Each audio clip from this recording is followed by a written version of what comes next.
Give it a couple. Okay, there we go. Now we're booming. Now we're live. What's up? It's me, Dr. Earl. YR is here. RP will be joining us later on. And of course, we're going to do some drama discussing the situation with our now former co host, Keith Barber. Now, I didn't find out about this until yesterday while YR and Dave Rose was on the Vikings show yesterday afternoon while I was at work. I managed to listen to lots of it while I was on lunch break. And apparently, Keith has joined forces with SEMO. And SEMO, as you know, has been a little bit monster as of late, doxing everybody's real names out there, from Ken's to Scott's to your name to everybody else's name, even Vikings fans' his real name. And it's Right. like, it's like the guy's been on this vendetta for a long while there for some dumb reason. And I guess now Keith has decided, as I mentioned, to join forces with SEMO. And before it went live, Wire was telling me that SEMO wants to do an interview with Keith. And well, we already know Keith's situation and what he did and how he ended up in the group home here. And why are you not too happy with Keith doing this? Well, at the end of the day, welcome to Right. Trump. Yep. What's up, Dr. Brown? Hey, what's up, RP? How you doing? I'm pretty good. Welcome to the YR program, Doctor. Welcome to Well, my channel as well, dude. this is our pre-show drama. We'll get into the music. All right, there, definitely. Here. So who do you have beef with, Dr. Brown? I heard you got some big news or something to tell Well, us. but Or not something well. It's not. I don't have any beef, but when we were discussing the situation with Keith, hooking up with SEMO, and YR's not too happy about it because SEMO as of late has been this vendetta kick as of late, revealing everybody's real names like Ken's, YR's, Vikings. I guess you tried to reveal your name and SC's name as well there. It's like, what the hell is up with this guy? Is he that angry? Is that vengeful? He's like he's out for blood. It's like, is he having some sort of a sex issue and he wants to take it out on everybody around him? What the fuck? Right. It was like, what bug is up his ass as of late? I don't know. And thunder just struck here we're in our Really? area here. Yeah, it's about this rainstorm. I was outside earlier on, taking a stroll around the area as I often do at times, and I noticed the sky was getting black, so I fuck this. I'm getting inside right now. But first, did you listen to that Jolynn Turner song that I sent you just recently? It's called Belly of the Beast. It came out not too long ago. Pretty good track Yes. there, yes. And we got to give this man a lot of credit, for relieving his new look. Now, you all know what he looked like in the past in old music videos with Rainbow, Deep Purple, and stuff there. The black hair, straight down to his shoulders. Well, it was revealed that now that those were wigs. Now, you know the condition that Jada Pinkett Smith has called alopecia, which is a hair loss condition? He's been suffering from that since age 14. And he recently decided to remove the wig, reveal his true self in a couple of photo shoots he did. And already he's got approval from another former Rainbow vocalist, Graham Bonnet. He's already given the thumbs up to a Turner for this new look. I give him the Right. thumbs up for his new look there. It's like, wow, that's a brave, bold step. It's like it kind of looks like he joined an industrial group when you think about it there. Now I heard the song "Bale of the Beast." It is a badass tune. Should get more recognition there, Right. and definitely hope he probably sent it to RP as well, and to let him check it out there. Yes. And I also sent news about Bauhaus's Peter Murphy heading to rehab amidst their North American tour there. We'll definitely dive into that later on when Art gets into the picture here. So, YR, explain the whole thing about Keith. What is up with this fool? Does he not know the I meaning of mean, the word loyalty or what? I think it's an autistic thing. They don't know what that means or whatever. You know what I'm saying? Yeah. Which can't be mad at that, but it is what it is. So, Yeah. but It's if people just- want to have predators on their shows, that's fine. You know what I'm saying? No. Yeah. No, it's kind of interesting. I remember the talk that SC, when he was on the show, explaining Keith's living situation here, with where he's in the group home, how he's surrounded by all the staff members. When he goes out, he has to have people with him when he goes out to public there 24/7. If he tries to talk to anyone that's a little bit younger, that person will definitely intervene and say, well, time to go, kid. Right. Yeah. Now, I know that both Extreme Shaft and GMTA Entertainment will definitely be pleased about this. Because as you know, a couple of times before, Extreme Shaft has been in your chat and my chat, making these, picking on Keith for what he did, but... Yeah, but they got over their shit. Yeah. Eventually. Yeah. Finally. You know what I'm saying? Yeah, They did. because Keith is now gone from the show. Right. Yes. Obviously, they had issue. I remember we invited... Look, my thing is, it's kind of common sense. If Filthy... Now, Keith isn't necessarily talking shit. That's not the problem. Mm-hmm. Problem is, Simo was threatening addresses last week. Mine's, others, right? Yeah. And then he was like, oh, I'm going to call Keith's mom in the group home and blah, blah, blah, blah, blah. And then a week later, he's trying to do a show with him. So, oh, my gosh. We all, at the end of the day, I think everyone knows Keith's story. I don't know what, he's trying to interview Keith for exactly, like some type of like YouTube career, like how he was on YouTube. But we know all about that. But yeah, whatever, it's not a big deal. And at the end of the day, you sleep where you pray where you sleep, and you lie where you. When you lie down with dogs, you wake up with fleas. Yes. Needless to say that. That was the old phrase. I mean, you don't see me calling, and there is sides, okay, when there's addresses being tossed around and when there's all that, the doxing bullshit on multiple sides being done, or a few sides being. What is up with not just coming from one side. Well, quick, it's not just coming from one side, there's multiple sides that do that stuff, but the reason I don't, when someone comes at me with that shit, I don't respond back the way they responded with address or whatever, because I never came at them like that. Even if they think I did, I never did, because there's no proof or nothing. They're just going off, whatever the situation might be, if there's a situation with doxing and all that. That's why I don't come at them aggressively like that and get mad and say, hey, motherfucker, I'll show you. I'm going to show you your address now, motherfucker. I'm going to show your home now, blah, blah, blah, because, well, I never done that to them originally for them to do that to me. Yeah. So basically, he's going to do what he wants to do. He's going to watch who he wants. No one can control him. And he's going to like who he likes. And we're just not going to associate with people that associate with those other people over there. Yeah. You know what I'm saying? Yeah. So, they can talk drama and talk shit all day, every day, to the blue in the face. That's fine. Yeah. We prove that we can go without that. Obviously, the community loves that shit, but yeah, if that's your thing, if it's full-time 100% drama, then there's shows in the community that does that, like Tony, Dave, and Nikki Nines pretty much do drama in this community now. Dave does cooking and gaming and everything else, but we know Dave for the drama this year and the past year. We know Nikki for these hard-hitting drama shows, Nikki Nines, the Nine God, the hard-hitting drama shows. Yes. So it's not a bad thing anymore. It's not taboo to do drama. I'm just saying it's the main thing. It's one of the things that draws in viewers and listeners. People love hearing about drama. That's why Jerry Springer remained on the air for how many years. That's why shows like Cheaters or Maury Povich remain on the air. People love watching drama. In closing and all this, I never came at Simo any weird way. He's just mad that I called in a Dave show a couple times. And, no one owns me in this community, not even Dave. Okay? But there are certain ways I choose to do things, and there's certain things I choose to not say and say on air.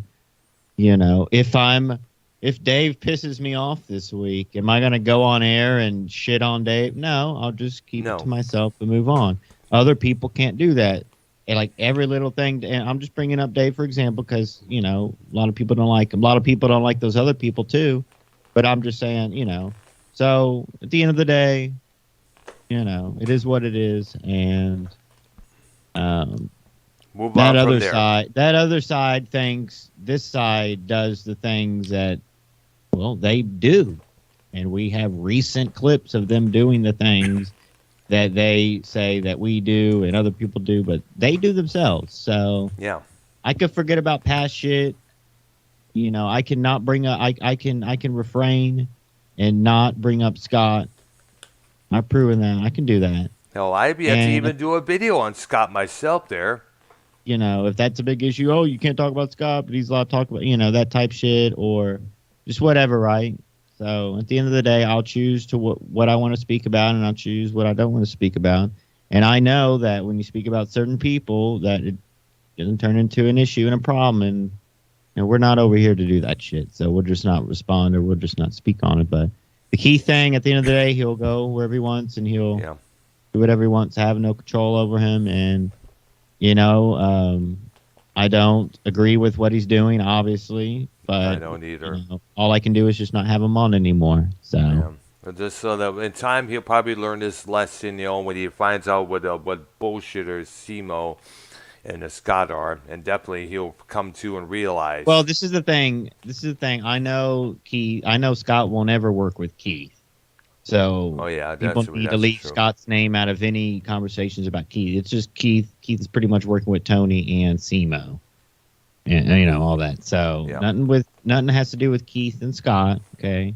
Yeah. But then again, I could say something, I guess, nice about Scott or whatever. But can Scott be real and call out Simo and Tony for associating with Keith now, because it was a big problem when everyone else was associating with Keith? That's all I'm saying.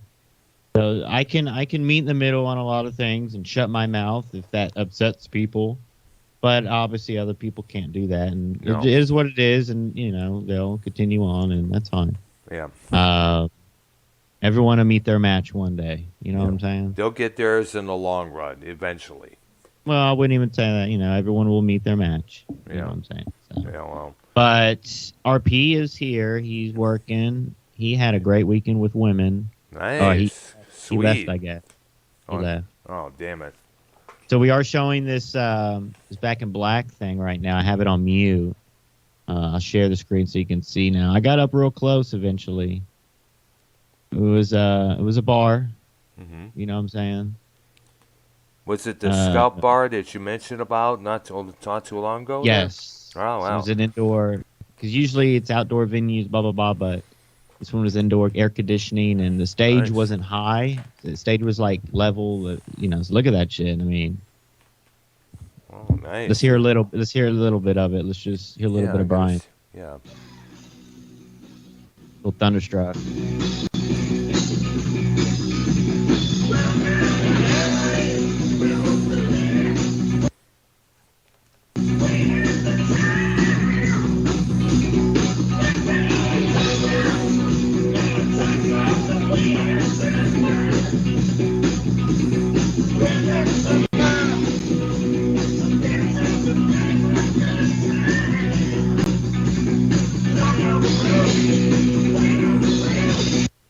That'll probably get copyrighted, but who knows? But I don't know if they could do that when the tribute band plays it. Well, I get strikes all the time for every tribute band I put up. It's copyrighted. I mean, it's still sees, but this the Back in Black band is the #1 best tribute band out of every tribute band you could possibly see. Yeah, out of all of them, there's lots out of them, even female tributes. There's lots, but this one really is the best. And because they tour all over the U.S. A lot of tribute bands, they stay local or they stay statewide, but this one actually goes to Georgia, Wisconsin, New Mexico. I mean, all over Texas, but spot on. And everyone knows an AC/DC song. And look, you're not breaking the bank. You're not breaking the bank. $30 tops is like the highest you'll pay for a tribute show. Usually it's $5, usually it's $10, sometimes it's the $20, sometimes it's the $15, but no more than $30 what you'll be paying for a tribute show. Um, you know, and it's worth it. It is worth it, especially drink a couple little beers. You know what I'm saying? Get your drink on. Yeah, It really changes. Yeah, it's like crazy. But let's go ahead and add Art because we do have some news. Oh yeah. But did you want to close up on the drama real quick? Well, the only thing I'm going to say about Keith is, now, as I mentioned earlier, as you know, Extreme Shaft, GTMA Entertainment, they're both going to be pleased about this because they long disapproved of Keith being on the shows. I mean, like Extreme Shaft would come into my chat, giving me lip. Do I support pedophilia? He was in James chat, and one time when I was on the call with him saying I had him blocked, I support child molesters and such, which I don't. And of course, GMTA, him and Keith, him and Bozy got into a couple of debates on Ken's chat there when they were streaming live about Keith. I mean, we all know Keith is harmless. We all know Keith would not hurt a fly, let alone anybody. Yeah, but it's past all that. It's the fact that, he found another group of friends, I guess, in a way. And, that's that. A little manipulation going on there, of course. A little manipulation from the other side, of course. But because there's no explaining to Keith. There's no explaining to Keith. Like, if I came out with, and I said, Keith, I'm going to call your group home. I'm going to blah, blah, blah, blah. And then, look, it would be a situation to where someone would be like, yeah, blah, blah, blah. And then I go work with that person. Right? Mm-hmm. And that's what Keith's doing. Someone said blah, blah, blah. And then Keith's working with that person, doing a show, whatever. I told him hey, come work with us. You'll get a lot more recognition, that kind of jazz there. We've seen it multiple times. And another problem is, SEMO was touting last month, oh, y'all are working with the Predator. Y'all are working with the Predator. Meanwhile, I know. Even Scott was like that as well there. Remember that show I did with where I interviewed Keith? Scott, under one of his multiple YouTube accounts, was saying, you're talking to a predator, blah, blah, blah, blah, this, and that, But yet, here's a guy that was talking to a bunch of little kids on this Omega chat site there, so. And I don't know I don't know about all that, but if I don't know if Keith wants that flash drive of the Omega thing. I don't know what his attraction to CMO is in this one, but it's out of my hands and it's not my problem anymore. And I'll never, I'll have Keith's back to an extent, but he's in a group home for a reason because he makes stupid decisions. Yeah, exactly. So, Triple C's. Is he still taking them, I guess? He has been clean for a month or two, but he'll go down that road again, around Tony and shit. So I know, it's just bound to happen. Yeah, I know. I mean, that was one of the things. I remember you would call me a lot of times when we're off the air, showing me how Keith is zoned out of his mind for taking those damn things. And you're getting on this case. I'm jumping down this case. We're getting down his throat, trying to get him to quit that shit, but it just won't work because he's one of those guys that are hard-headed. Many kids with autism or Asperger's have been known to be very hard-headed at times when it comes to things, like whether it's accepting change or listening to one's advice. Look at the times me and Tommy got at it when I tried to offer him advice and Tommy just took it as condemning. Go check this out. For those about to rock. All right. Look at the zoom in. Look at the zoom in. Yep. Yeah.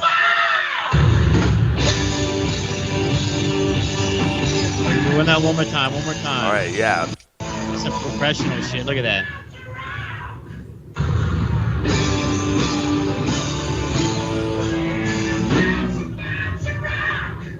Fire.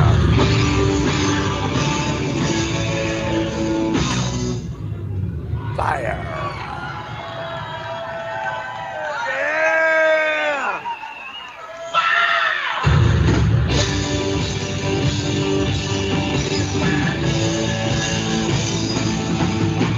It's all about. It's all about. Before And we that go fucking live. the guy who plays Malcolm in that group. He's in a. I saw he opened up for it was Back in Black, but it was a Van Halen, and he played Eddie, and he had like all the guitars, and he Nice. fucking. You remember that? So Yeah, I remember you mentioned that there. how you doing, Ark brother? Oh, pretty good. Before we get started, Uh-huh. I kind of think tonight's subject's going to take tonight and tomorrow night. Right. Yeah. Easy. So So how? I mean, obviously, we're going to explain the tragedies, but let's remember if we were around for that the day of, like what we felt, what we did. We Well, I have pretty much was around for all of them. Yeah. so that'll be fun as well. So, but let's dive into the news real quick. All right. Well, okay, I was going to say before we get started, I think the next thing ought to be songs about locations or locales, Mm-hmm. cities, states, countries, whatever. For what? For For the doxing? next one. I think our Ah. next subject there, Cities for what? Like, what do you mean? Songs. song. Oh, songs about cities. Yeah, exactly. Kansas, the song Okay. Kansas City. The Knights went out in Georgia, and of course Detroit Rock City, obviously there. Right. So this is a major. I got Anthrax and Rat news in my title. Nothing else really big, but All right. the Rat stuff was interesting. The other day, Eddie Trunk had Stephen Pearcy on, All right. and Stephen Pearcy does his solo stuff.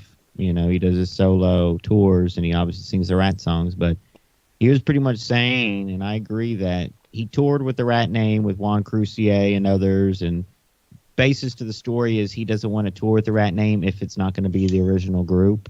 And there's a couple guys that are just kicking back and don't want to pursue music anymore in the band. Uh-huh. I believe one of the guitar players, and I believe the drummer was Bobby Blotzer, right? Yeah, it's the original drummer. So yeah, they were saying he's down to do stuff. I mean, but they want to tour as Rat. They want all the original surviving members. Well, And that's not going to happen. and The you one sure- guy died, right? Well, Robin Crosby, the one who died. They still had Warren D. Right. Martini, the other guitar player. Yeah, who that's was, the one that he said doesn't want to pursue anything or do anything. Well, out Yeah. there. Well, it's going to be. Well, it's going to. If they're going to do that, they're going to have to probably keep the two guitar players they have currently and just bring Blotzer back in there.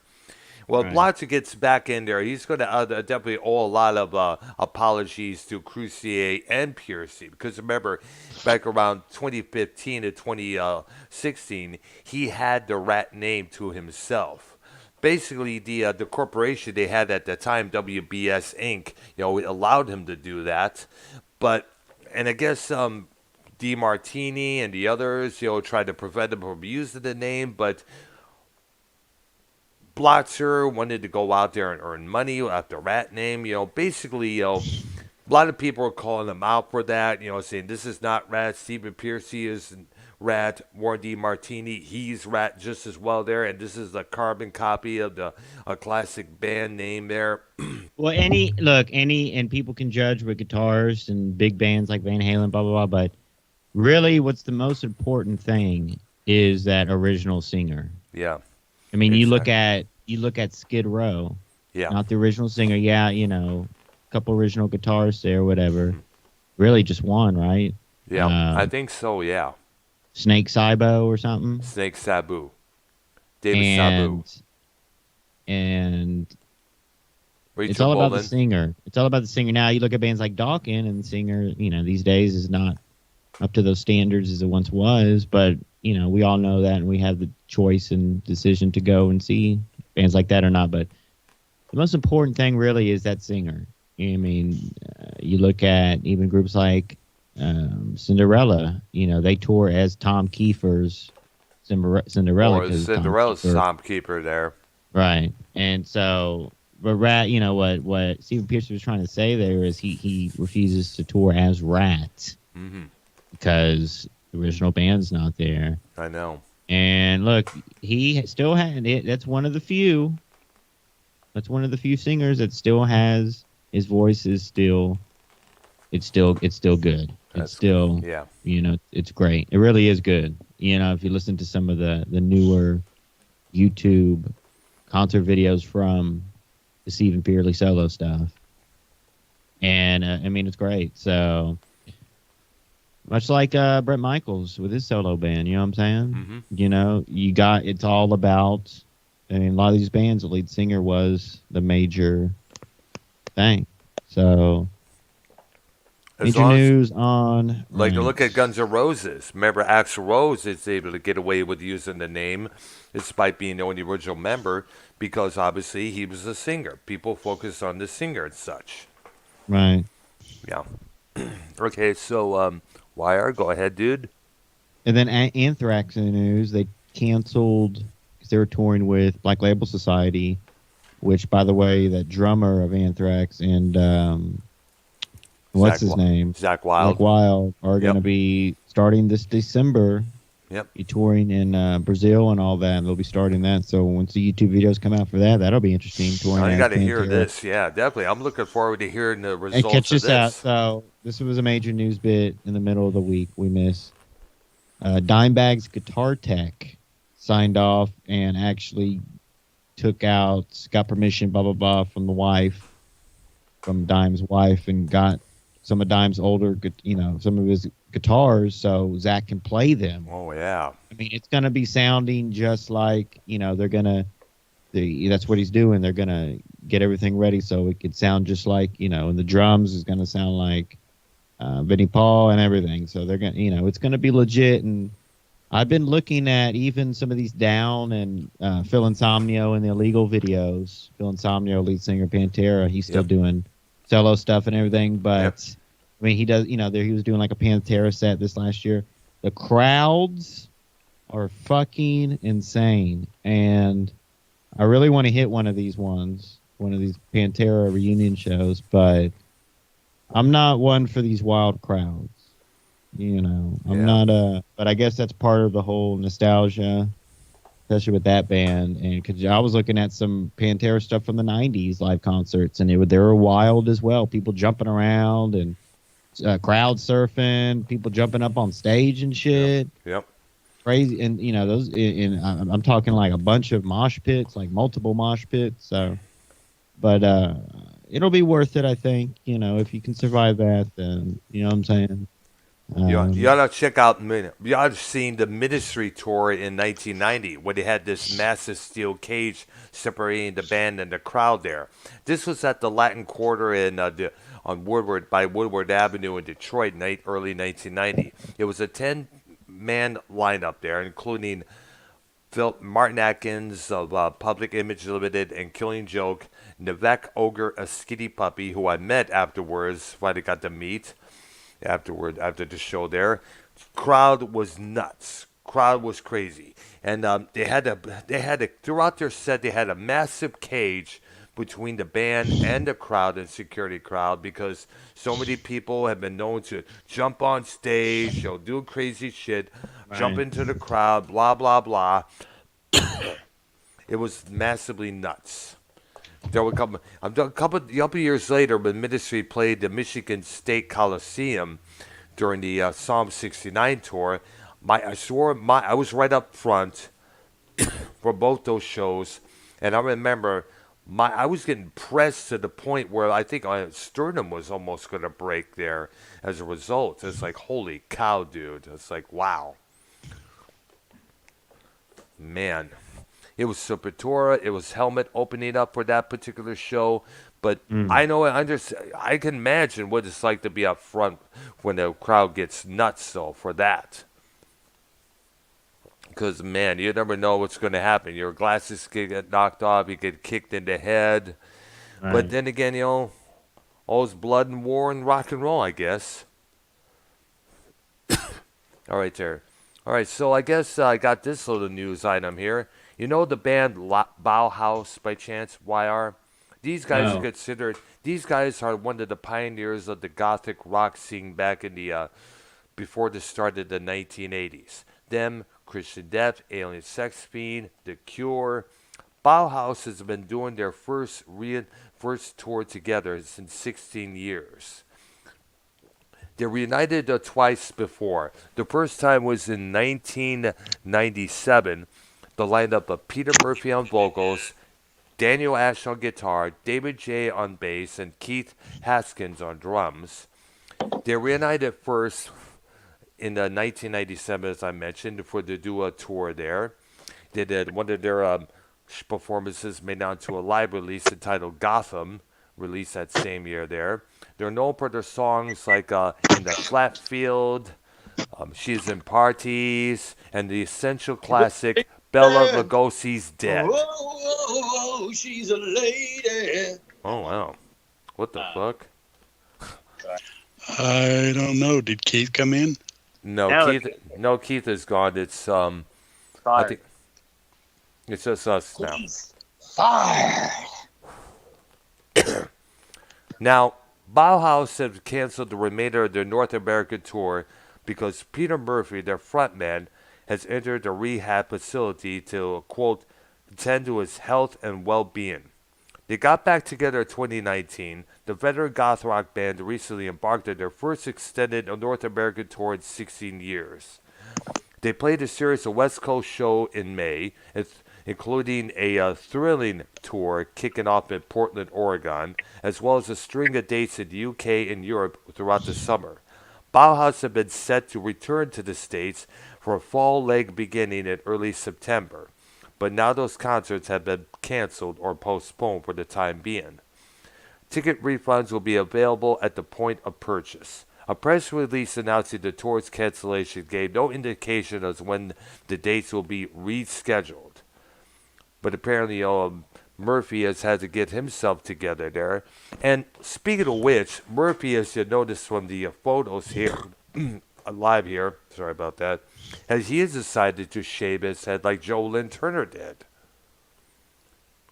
And you notice that a lot of singers who have been going bald throughout the years have decided to just shave the whole shit off there and just show it as it is there. We were discussing Joe Lynn Turner arc about he was revealing his new bald look after dealing with alopecia for many years of his life. He had to wear a wig. He got that when he was 14 years old. And I was going to cut a blog of discussing, all the singers and metal acts out there who shaved their heads because of hair loss, including Bill Ward of Black Sabbath, Rob Halford of Judas Priest, Wolf Hoffman of Accept, and Andrew Eldridge of the Sisters of Mercy, another veteran goth rock band. And now Peter Murphy joins the list because, according to the photo here, he's got a goatee going on and a bald head just as well there. Now, a couple years back, Murphy got into a DUI in L.A. not too long ago, I guess where he resides currently. So, sending well wishes to Mr. Peter Murphy on his getting himself together again. All right. So, that's all I got to say. I got for rock news for the time being there. Other than the Joe Lynn Turner story that we told about at the end of the start of the program there. All right. All right, so are we ready, guys? Okay, do I get to start the tragedy? Yes, you do. Well, I'm going to bring up the song that I turned the doctor on that he hopefully sent to YR. I did, yeah. Blood Rock. Yeah. DOA. Yeah. That's probably the most ghastly lyrics you have ever heard. Yeah, did you ever listen to that, YR, that song? Yeah, it was like AEW wrestling with them showing the blood and stuff. It's just, ooh, It's a tough one to do, but it's a great song. Ooh. And Sorry, my phone. Okay, there. And we know what song that is. Tragedy. But at any rate, you read through the lyrics and it's enough to go, whoa. Yeah. And they tried to ban that song. Yeah, the FCC tried to do it. A lot of stations did ban the song and didn't play it. The song got played, but only a few stations that would do it.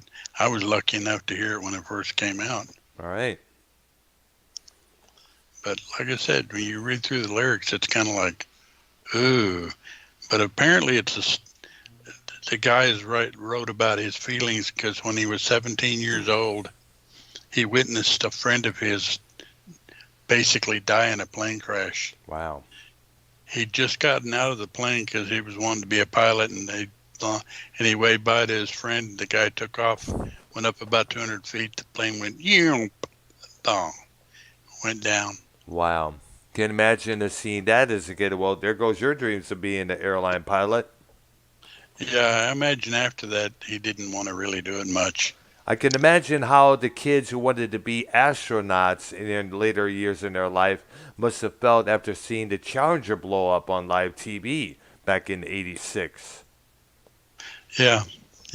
That was a big shock, man. I was working at I was a busboy at the restaurant job I was working at that time, and a lot of people there got sent home earlier when that happened there. My mom picked me up at the time, and she's like, they must have heard because of what happened. And it's like, what happened? I was like, you haven't heard? The Challenger blew up. I was like, what? And we got on the TV, we just like, saw the footage. It's like, holy shit, dude. Wow, man. Yeah. Why ours turn? Oh, I don't really have a list. I'll just, I'll go off of what you got until we get into the later years, because Right. obviously I'll get my opinion, like the Elvis stuff and everything like that. All right. Go ahead. There. Okay. So I guess it's my turn here. Yeah. Yeah. Okay. The song I have right for the first on my list came out in 2009. It was a song called Why by Rascal Flatts. It was a story about a man who lost his friend to suicide. Wait. What? What's the topic? What's the topic tonight? Tragedies in music and songs actual about life in rock and songs roll. about tragedy. Songs about tragedies. All Yeah. right, so we're doing. Oh, so And actual actual- tragedy, like the Elvis death, and then actual songs about tragedies like car wrecks and Yeah, and basically suicides. events. Yeah. What about suicidal songs? That would be a. Like the one I'm Yeah. speaking of right now. Yeah. Why by Rascal now I get it. Flatts. Yeah. All right, go ahead. Yeah, Now I the get it. song I just mentioned, Rascal Flatts' tune "Why," is about a friend who loses his friend to suicide. And so it's one of the many songs about losing a friend that puts complicated emotions into words there. So that's the start of my start of my list there. Okay, my next one, believe was the 60s. The Shangri-La's Leader of the Pack. You remember that one? Yes, we all knew. Twisted Sister did a cover of that in the '86 there. But basically, that's a song about a girl that was in love with a motorcycle guy, and she was told she couldn't see him anymore. And when she told him, he went off with like tears in his eyes and whatever, and basically got hit. Wow. And she got to witness it. So Oh man, that's sad. I wonder how the parents will feel about that there. Geez, Mom, Dad, Yep. you didn't want me to see this guy no more. Now he's gone. I hope you're happy. Ah! who knows? You know. Why are you find something? Now go ahead. Right. Earl? Here's one. That's where one that was a big hit for Eric Clapton. Tears in Heaven came out in 1991. It was featured in a movie called Rush, and it was originally written about his 4-year-old son Connor, who lost his life in a tragic accident. Apparently, he fell out of a window and had fallen for how many stories to his death, and the lyrics expressed grief and a longing to meet a loved one once again up in heaven. Now, Clapton's also performed that song during his well-known Unplugged performance that year. And apparently, according to an insider, Clapton was alone rehearsing that song. He stopped and started crying out of the blue because it was a very touching song to his son who never got the chance to even grow old to go to high school. Heck, wasn't he only 4 or 5? He was about 4 years old, I guess. Predecessor. So I do have a song. All right. You ready? Ready. Would you consider Hurt a Nine Inch Nails one? Hmm. Johnny Cash too. Yes. No, I'm thinking of probably that song is about an addict, I guess. But because of the line, the needle sticks a hole, that old familiar sting. Try to kill it all away, but I remember everything. It's like he's using drugs to kill the pain inside of him, whether it's a withdrawal or something personal, make him still feel better. Okay, next one I got is also the Shangri-Las. Hmm. Song called "You Can Never Go Home Anymore." All right. Because basically it's about a girl that loved a guy that was not good, and mom didn't want her to see the guy, so she ran away from home, and then decided, well, maybe I ought to go back because I forgot all about the guy, and her mother died, and so she could never go home anymore. Wow. Wow. It's a pretty strong song. All right, then. Wow, interesting there. Okay. And this one is about, from Green Day. It's from the 2004, the American Idiot album. Let's see here. Let me find it here. We know this one. Wake Me Up When September Ends. Yes. Yeah, that's a classic one.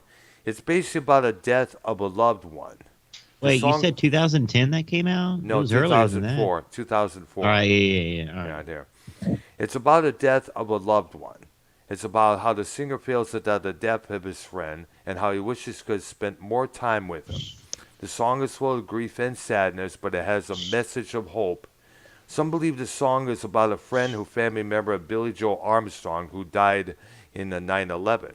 Other believes it's about, of his father who committed suicide.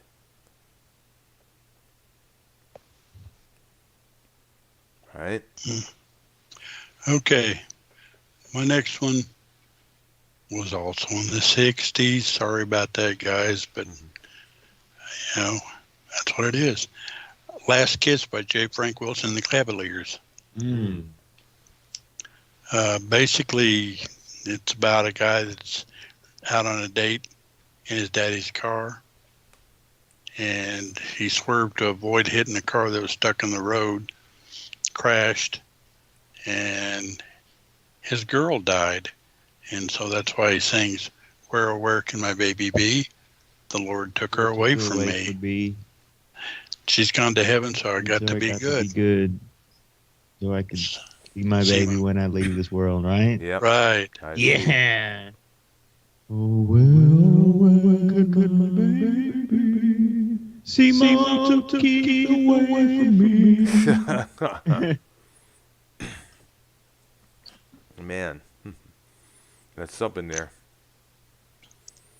Okay, my one here is a well-known song here. The Night the Lights Went Out in Georgia. Vicki Lawrence did the original, and I guess Reba McEntire did a remake there. It explores about betrayal and murder. It was written by Bobby Russell and originally recorded by Vicki Lawrence, as I mentioned there. It was a 1973 classic. It reached #1 there that year. The murder ballad has become a hit once again thanks to Reba McEntire. I'm reading it off of this webpage that I opened up here. Her version came out in 1991. It tells the tale of a man who comes home after a 2-week trip only to be informed that his best friend Andy has been that his young wife has been cheating on him. Apparently, his wife has been having an affair with that quote, that Amos boy Seth, while he's been away. As the man was losing his head, something just happened here. The thing just popped in, and I wish it wouldn't do that. I hate when it does that. That's why I hate.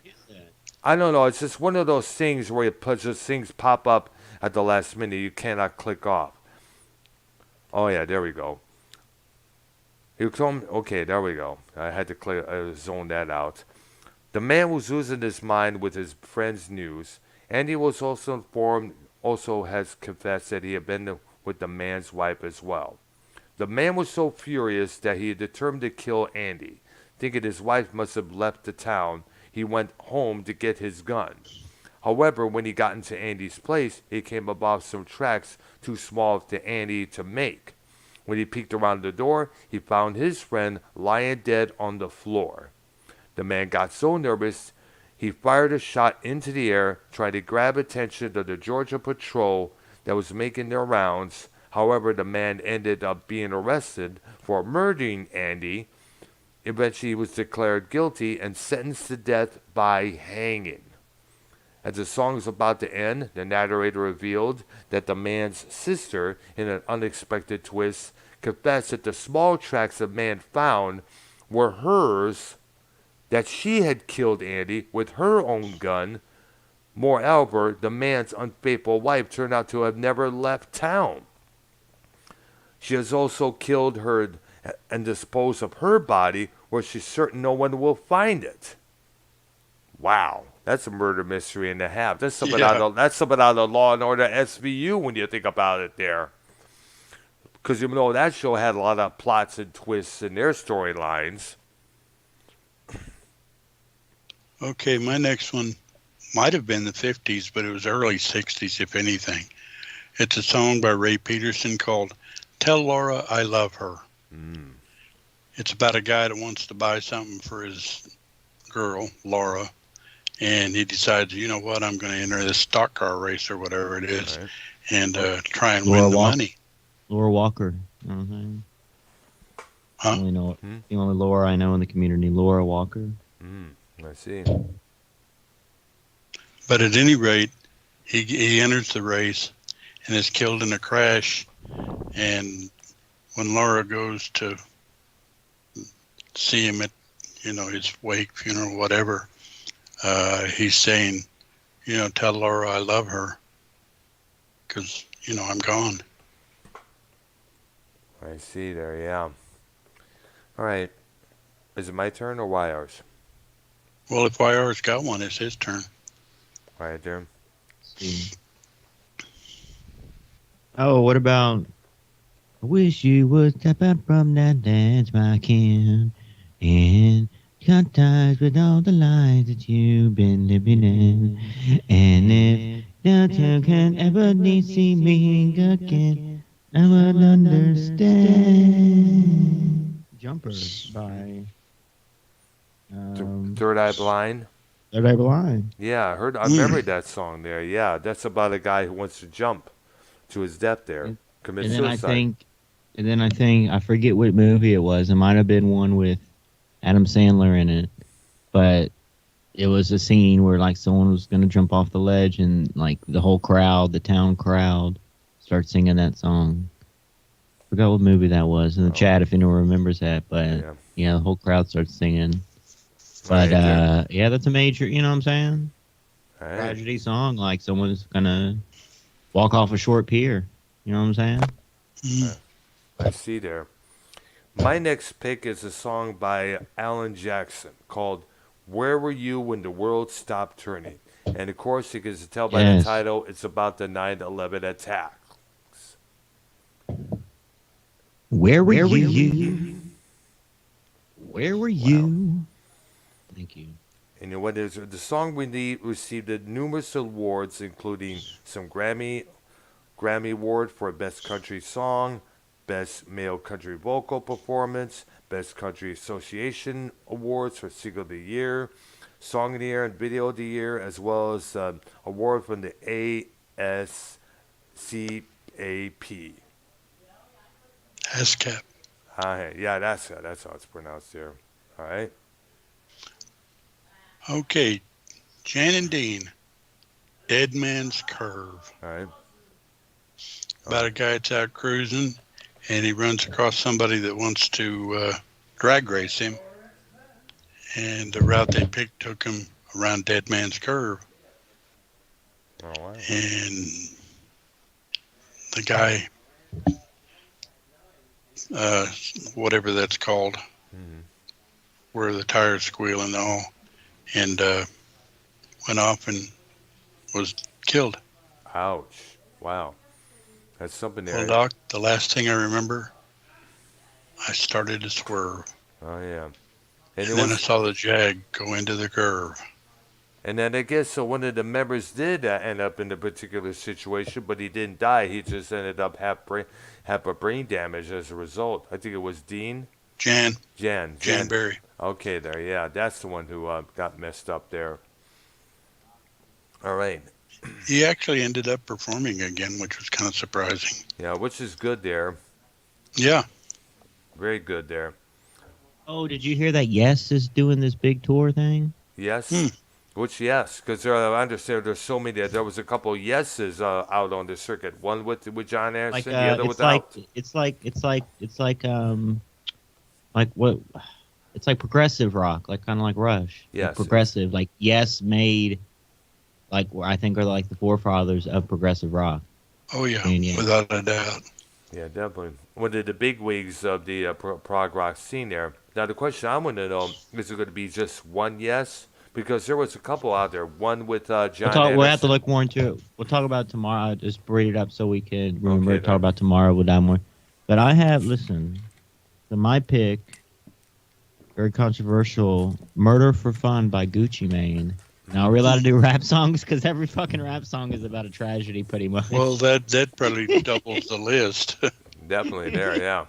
No, I won't do rap, but like I was just thinking, like, okay, I see where we're going here. You know what I'm saying? Uh-huh. But I do want to talk about some tragedies that happened musically. Oh, yeah. And Yeah, I got definitely. lists of those. I got a lot of them. Probably the most. The two most, and I was in line for this. Probably the two big ones. Would you consider Elvis and John Lennon the two big ones, or would you do the Richie Valens, Big Bopper, Buddy Holly one? Is I think those would be Elvis, and then those three guys dying. Elvis, two Lennon. at that time, at that 50s. Well, I mean, I don't know what year with the. I mean, 50s, 60s on that one. Well, the Buddy Holly plane crash was the late 50s. Yeah, it's What about 1959. Elvis? That was in 1977. I was going to say that was 70s. All right, And Lennon so- was the 70s. Yeah. So No, let's go back to Lennon that. was Let's go back- 1980. It was 80s. It was 80. Yeah. When did you? I did a book report on John Lennon when I was in 6th grade. Not a book report, but a thing. You know what I'm saying? Yeah, paper. So Yes. we had to go in and like dress up as a character. So I went in there with like the round glasses and fucking, you know what I'm saying? It's pretty cool. But Nice. listen, so in the 50s, big major tragedy was that Richie Valens, Big Bopper, and Buddy Holly. Buddy Holly. Anything else in the 50s? I mean, what about when did Judy Garland die? Because she technically sang, right? So when did she die? Good That's, question. I mean, more of actress movies, but she still sang. So would you consider that one too, or no? Major tragedy. Well, possibly a tragedy, but I don't know if it relates to music or not. Because she was an actress. She did. Oh, What am I she saying? sang, She though. was a singer. She sang. Oh, my Yeah, bad. no, I My just bad. said that. But I was sitting there going, what Both. is So she did both. Oh, so. she sang. Okay, yeah. that's true. Yeah, I there. remember that now. Thank you for correcting me, man. I was like Thank what you. am I thinking? Because I'm thinking The Wizard of Oz. That was her performance there as a little kid. Even there. if you just want to go off that, but I'm trying to think from the 50s. So really, the big major one from the 50s. And Brown, Pretty you were much the alive. airplane. Yeah. The airplane thing, Brown, you were alive then, right? No, I wasn't born. That was way I a couple was. years, yeah, it was years before I got born. Well, okay. What decade was your prime? 70s? Well, 80s? my real prime when I was my prime was in the 1980s, and the thing that started off the 1980s was the death of John Bonham of Led Zeppelin, the death of Bon Hold Scott on a of minute. AC/DC. Hold on a minute. We have a ways to go till the 80s because I kind of want to, so clearly like we don't have any, just that one on the 50s, so we can clear the 50s. It's Yeah, just right. that one pretty much. Yeah. The 60s is a different story, I think, because obviously you have lead singer of the Doors, Jim M. I don't want to say the last Morrison. name, but Jim Jim- Morrison. Well, everyone does. Come on, So man. go ahead and mention his name. He all right, died in so- 1970. all right. Actually, okay, so 71 we're to not- be exact. Is it 71? So we're not to the 70s yet. Let's see, 60s. Anyone that you can think of? Let me do a little Google search and see if I can think. Y'all go on with the songs, but I'm gonna go ahead and do some research real quick. Okay, and my next one is Michael Martin Murphy, Wildfire. Has about a girl that had a horse, and he got loose. She ran off to get him in a snowstorm and ended up not coming back. Wow. It basically talks about she ran calling wildfire. You guys have heard the song, right? I haven't really heard about it. In fact, this is the first time I heard about it now. There's Okay. a lot of people that died in the '60s. Big name. Wow. Wow. Including Robert F. Kennedy, Martin Luther King Jr., No, hold on. No, they're not musical. John Bob. F. Kennedy. John F. Kennedy. Yeah, that was a big one. And that's No, still there's a being lot of music. investigated There's a It lot had today. nothing to do with music, but Hello. There's a lot of musical deaths in the '60s. What I'm saying. Were you done with your pick? I am. I am. Okay, so I would consider Marilyn Monroe. Did she sing back then or no? She did some singing, but not much. Yeah, but She that was. died in the '60s. Yeah. Yeah, and it was a questionable one. Yeah, very questionable. When I get into my mysteries on my Patreon, I will get over. I'll cover that one. What's the Patreon link on that one? What's the tag on that one? Arknolia. It's patreon.com/Arknolia, ladies Right. and gentlemen. All right. What about Patsy Cline? She died in the '60s. It's saying Oh, and that was a plane crash or helicopter crash. 30. I think it was a plane Yeah. crash. Yeah, according to the movie Sweet Dreams, it was a plane crash. Well, yeah, and Coal Miner's daughter, Loretta Lynn woke up to find out about it because they were good friends. They were. And so no doubt her heart was broken. Right there. My You next. got a song? Yes, I do. This song was about a young person, premature death. Gone Too Soon by Michael Jackson. And I guess what I understand, that song was written about that kid Ryan White, who got AIDS through a blood transfusion. Remember the whole story about him? He was dying from AIDS. Elton John came over and the payers to visit him at his deathbed there. He had a couple of songs dedicated to him in his honor. This song here I just mentioned was one of them. It came out in 1991 there. And it's a powerful reminder that this life is precious and should always be cherished. Well, we definitely say that. Everyone's been saying that for a long time now there. All right. Okay, my next one's Bobby Goldsboro song called Honey. It's basically about a guy that has a relationship with someone he cares very much about. And she Right. passes away early. Wow. And Okay, who's truck driving? RP. What's up, RP? Helps boost the stream. John. What the heck?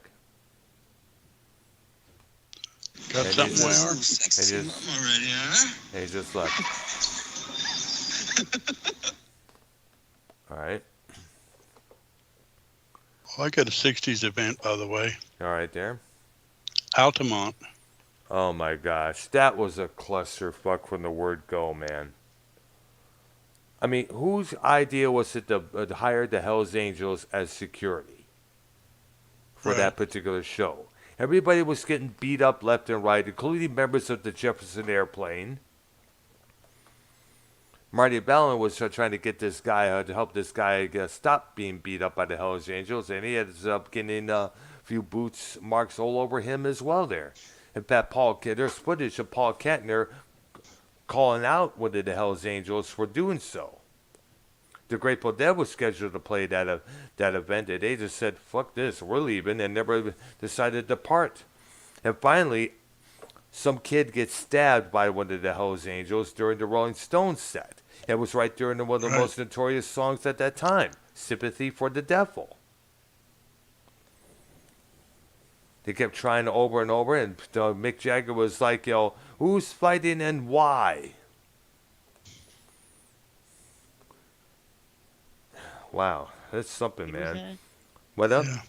They What's- hire the Hell's Angels. Now, the promoters of that particular festival did. Now, we don't know who did it, but who came up with that idea, but it was a clusterfuck of an idea, no matter what. Look how much BP people got beaten up as a result.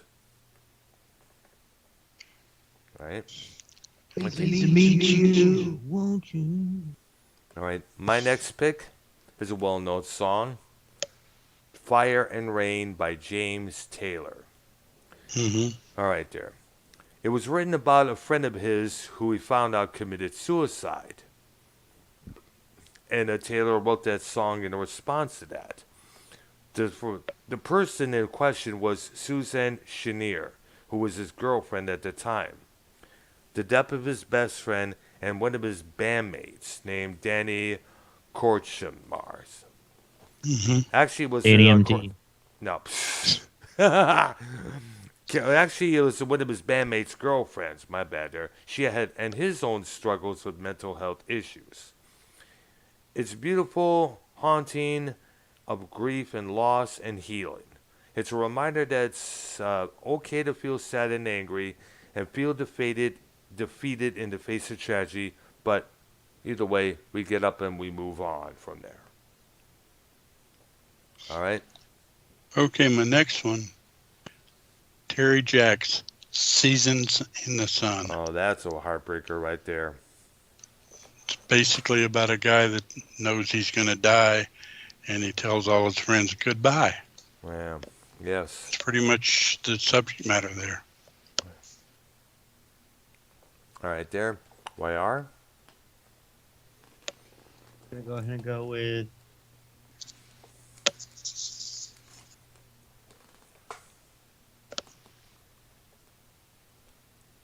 get me right now. Oh, Otis Redding. Otis Redding. Do you remember when he died? That was in 68, if I remember. And that was another plane crash. Mm-hmm.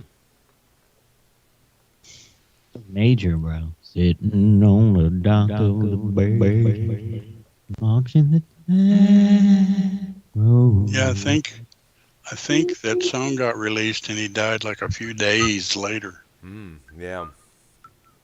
And that was his only top 40 hit, I guess. There was Yeah. a couple other ones though.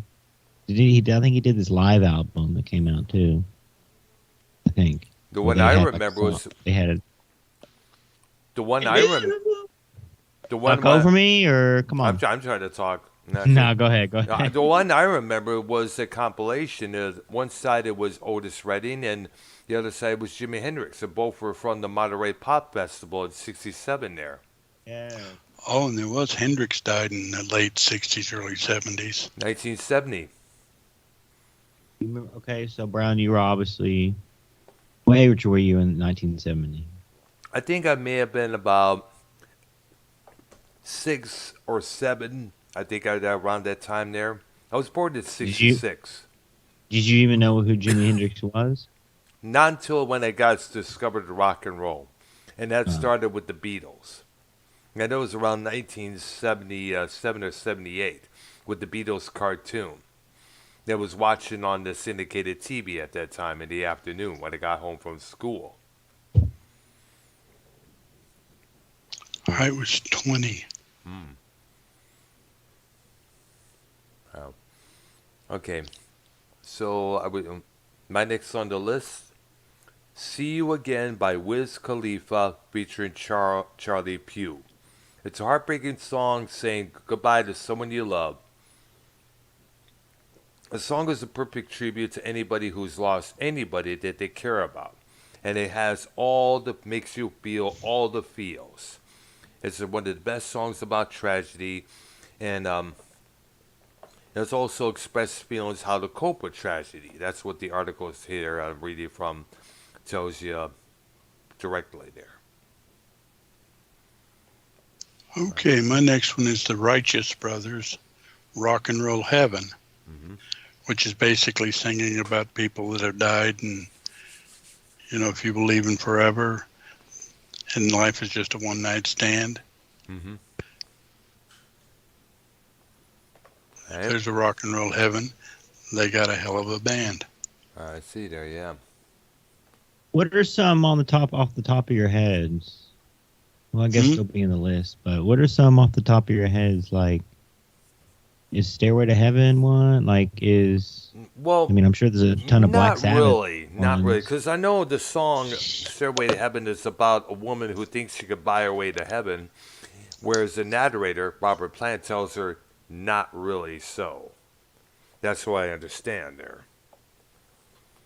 I mean, I'm sure there's a bunch of Black Sabbath songs we'll get into that have to do with this topic, tragedies, and. All right. I'm trying to think.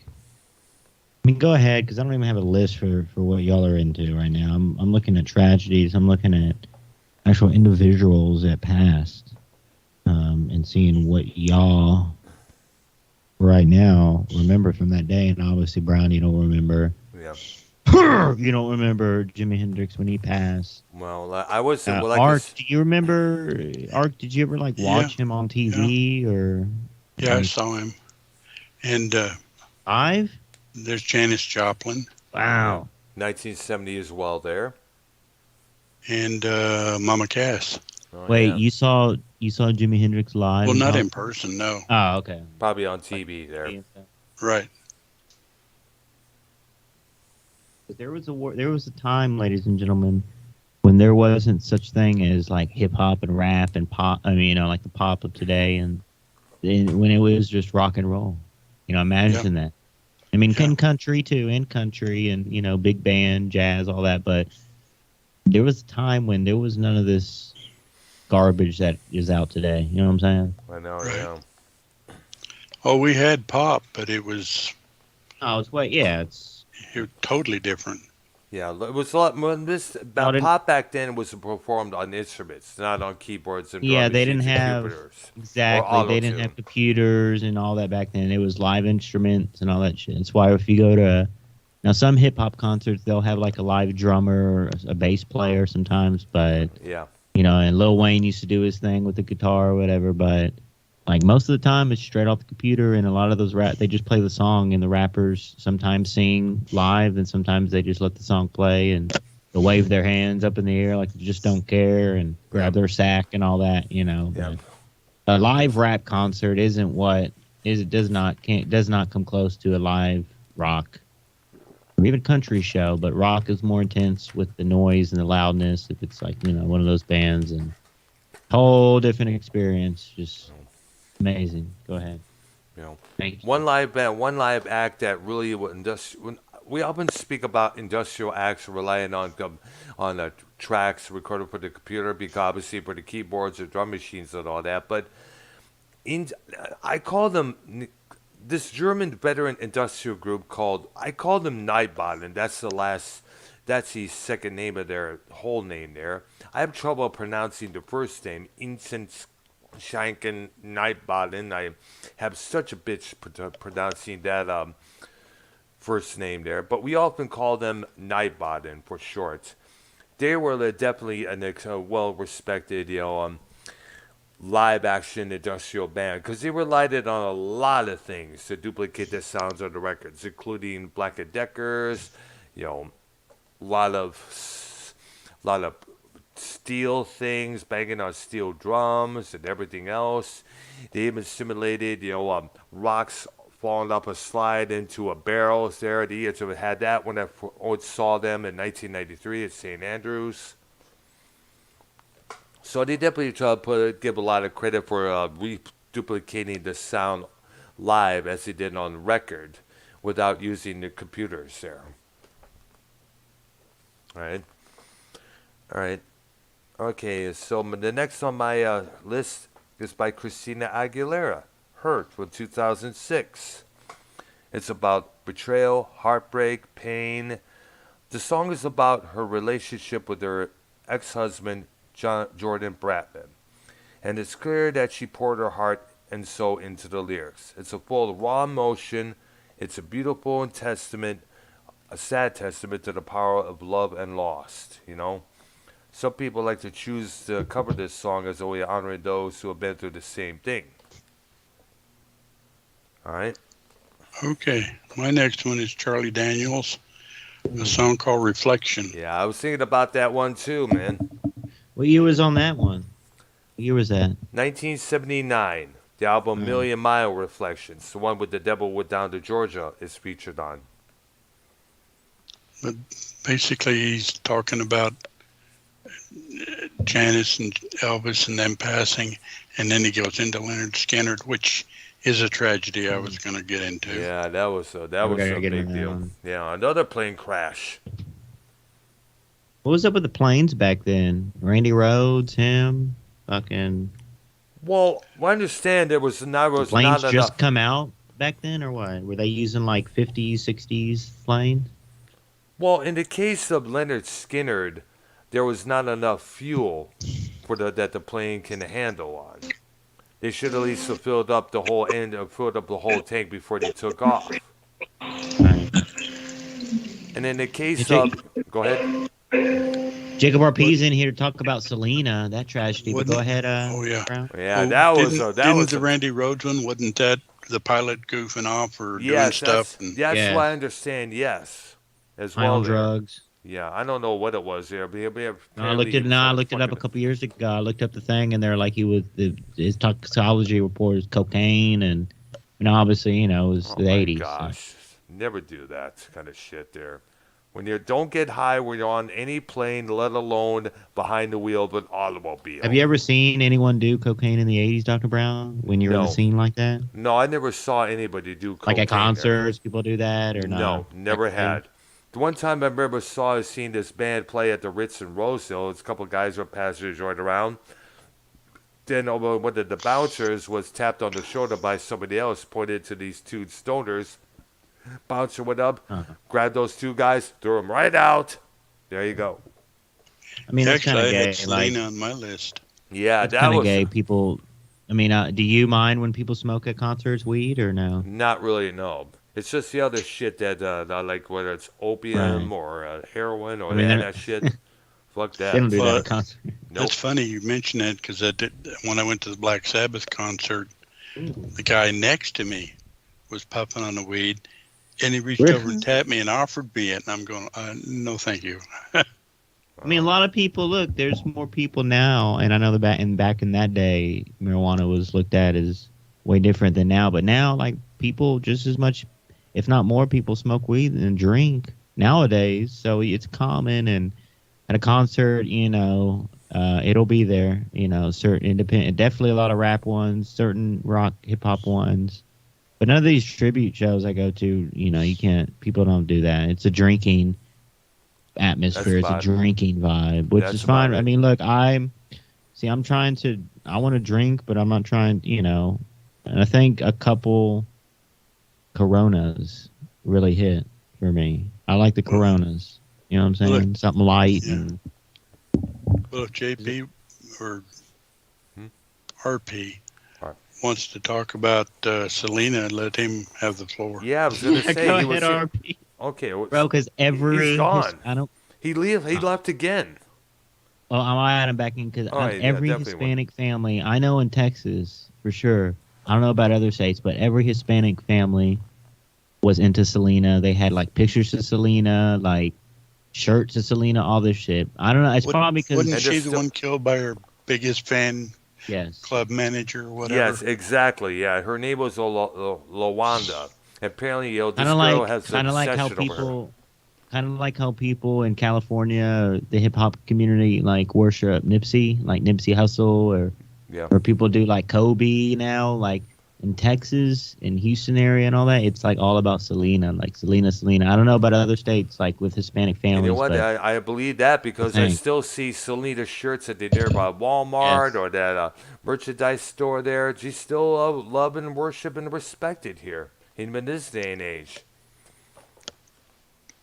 She was like an icon, and her life got ended Yeah. by one of her biggest fans. This obsessive, no good doer there. What it was. Well, I think the deal was that she had been absconding money, Yeah, and I heard Selena about was that too. about to, Fire her ass. and I guess she figured, oh, let me cover up my crime by committing a bigger one. And it was a credit to Selena for pointing out who shot her, because she mentioned who shot her before her ultimate passing. I don't know what happened to this ugly bitch. You know, she probably died in prison. I don't know, here and there.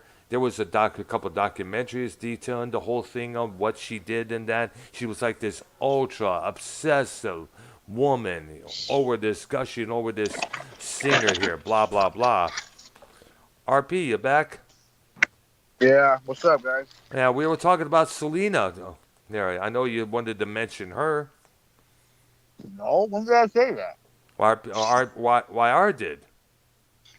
What? Because I'm fucking Mexican? No, I don't. Ask YR. He can't. That's what he said. What do you want to know Oh, about now Selena? he's gone. What do you want to know about Selena? I don't know. Well, we were just discussing. We're talking tragic events in rock and roll and songs about tragic events. I figure, do you know of any? What was more tragic? What was more tragic? John Lennon dying or Michael Jackson going white? Oh, Basically, because of the way John Lennon died, he would probably be the most tragic because he was shot. yes, exactly. By one of his fans as well, who felt that he sold out his political stances. And RP has left. Okay, my next song, believe it was Johnny Preston, Running Bear, about two Indians that were from different warring tribes, and they had a big river between them, and they decided that they would meet each other, and basically they swam out to the middle, met each other, drowned. Wow. Right there.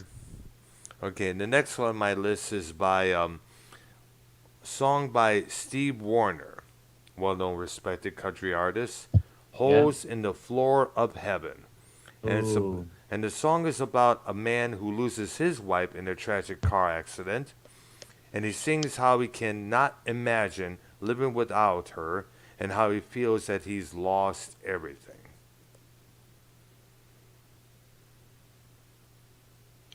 Okay, my next one is by Hot Chocolate. It's called Emma, and it's basically about a guy that had a girl that he grew up with that he ended up marrying, and everybody told her she was going to be a star, she was going to be this, she was going to be that, because everybody loved her. And she went out looking for jobs and such, couldn't get one, and she eventually killed herself because she couldn't take it anymore. Wow, that's something there. That's a shock.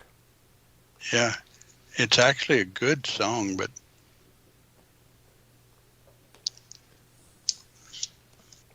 I mean, musically, you'd like it. Yeah.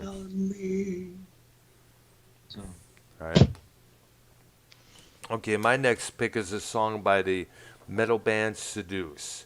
A song called Colleen, which deals about the death of a porno queen. Now, we've seen there was a couple of porno queens out there who have passed away. Shawnee Grant was one of them. That was back in the 80s. That was from drug addiction. And Savannah, yeah. She was another one. Pauly Shore was involved with her. And not too long ago. Like I wouldn't know about porn stars. Yeah. And of course, you'll.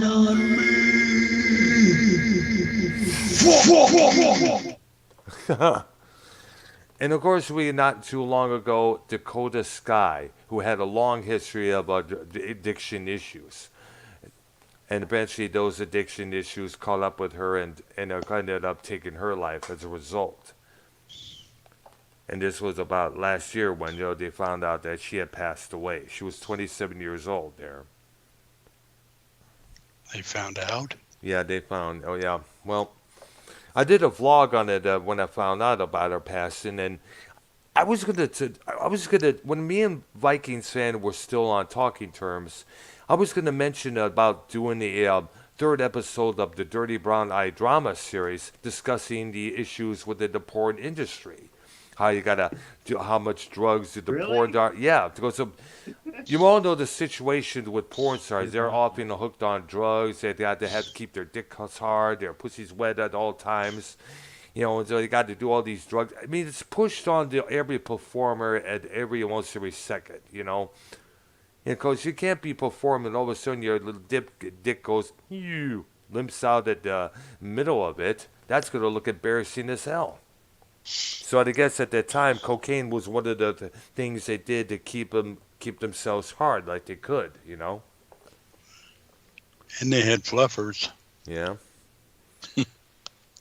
John Holmes. Don't ask me how I know. John Holmes, one of the 70s porn icons, he had a massive drug addiction. In fact, he ended up in prison because of a murder related to a drug deal gone bad.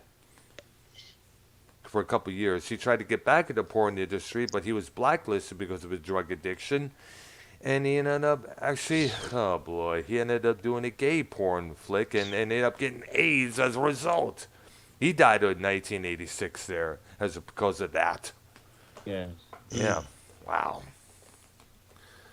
Okay, next song I got is by a guy named Noel Harrison. It's called A Young Girl. And he's talking about a young girl, 16, fell in love with a bad boy, if you will, Gypsy. And she ran off with him. And the guy did the usual thing where he used her till he was done with her and kind of threw her away. And she ended up dead. Wow. That's sad there. Obsessed. You guys need to find some of these songs. Bro, I've never heard any. I've never heard. Not even the one. The Devil Wearing Down to Georgia guy. Reflection. Oh, Daniel's one. I never even heard of that one. You're in But the there's a YouTube lot. age. So look, it's called learning, ladies and gentlemen. Oh, hi. Yeah, and you're in the YouTube age, so you can find these things. I That's why I'm also giving you the artist. I remember hearing the song Reflections on the PBS concert featured the Charlie Daniels Band. And in the background, they had photos of Marilyn Monroe and such there. All right. Okay. This one is from Deep Purple's Deep Purple album from '69. It's a soul-crushing album. And basically, this is sort of a song where you kick back and listen to with a bottle of bourbon when you remember that you, like so many of us, will still miss someone there. And that's what the article says here on the list that I have now. Thank you. And the song? This song is called April. Okay, because I was going to say you didn't say that. No, I think I did. Oh, okay, I missed it. All right. Yeah, that's off their third album, I believe. That's the purple self-titled one. Right, third album. Yeah. And that one had a very limited release in the U.S. You can get it now, but boy, it had like about 50,000 copies, and that's all they made, and Tetragrammaton went out of business. Yeah. Okay, my next song is the Kingston Trio, little ditty called Tom Dooley. Yeah, I remember hearing that one there, yeah. That's about a man on the run, if I am correct, I guess? Or no? Basically, hang down your head, Tom Dooley. Hang down your head and cry. Because he's going to die in the morning or something like that, because he stabbed somebody with his knife, I believe, a girl. Wow. Oh, boy. That's something there. That's the weird thing about a lot of these songs. They're sad, but musically, a lot of them are good. Yeah, I got this one by the band Candlemass from the '87 called At the Gallows End, and it's kind of like the same thing as Hallowed Be Thy Name by Iron Maiden. It's about a man complicating his wife as he prepares for his own execution. He comes to terms with his death and the fate that he's expecting lying beyond. He's alone as he heads towards the end. Mm-hmm. Okay, the next one I got is a Jan and Dean song. Excuse me. Right? It's called Beginning from an End. And basically it's about a guy and his wife. She was fixing to have a baby, essentially, and she didn't make it. Wow. Of course, the baby did. And he sees her in the little girl, and he's talking about how much he misses her, but, you know, he does have that. Reminder, I guess. Yeah. Bosie's in the chat was like, what's up with all these plane crashes? I know, there was a lot of them back then, you know. Yeah. I know, it's like nobody, Jim Croce, John Denver. Harry Chapin. And there was Harry an Chapin. issue with those particular planes back. Like there was something not right because you don't hear about. I mean, plane crash can happen anytime, I guess, but you don't really. When I had Bulls, you call in, brother. Yeah, definitely call in the show, man. If you want, we can let me know in my chat if you want me added into the call here. Which we can have a third man in. The one we had earlier just took off and left a couple times there. Fourth. There's three of us in now. Okay, there. All right. He didn't count you, YR. My bad. Or me. Either way, I'm gonna try to add the Bullzer to the show here. If it's okay with him, let me know in my chat there. Blah blah blah blah blah blah blah Well, blah. it's not really okay right now because I'm actually in the middle of doing something, and it's not really appropriate for you to call me right now, Dr. Brown. Okay. All right. Jeez. Anyways, my next song one on my list is YR knows this one. We did this. Actually, him and I did this song when on the Music Maniacs show, the Metal Maniacs show. I know which one you're gonna say. Yeah, too. that's right. Beyond the Realms of Death by Judas Priest. 1978. Yep. Stained Glass album. Yes. And for I understand, the song is about someone who gets in a wreck and is kind of like body's dead, but his brain's still going on, just like in this other dimension and within his mind. Eventually Yes. dies. Is there others like him? Yeah.